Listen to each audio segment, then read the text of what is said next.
ауданында 208 мектеп гимназияда аудан ұстаздарының арасында әскери эстафета ұйымдастырылды.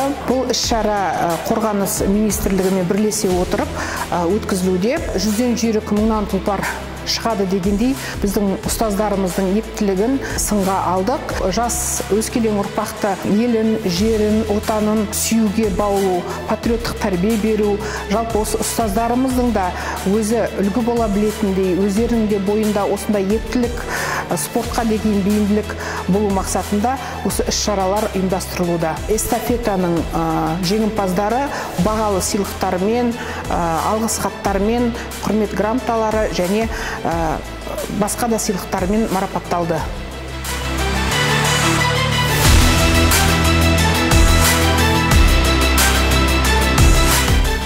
Бүгінгі Наурызбай ауданы ұйымдастырып отқан әскери патриоттық іс-шарамыз жақсы тартымды өтіп жатыр. Қатысушыларымыз өте белсенді.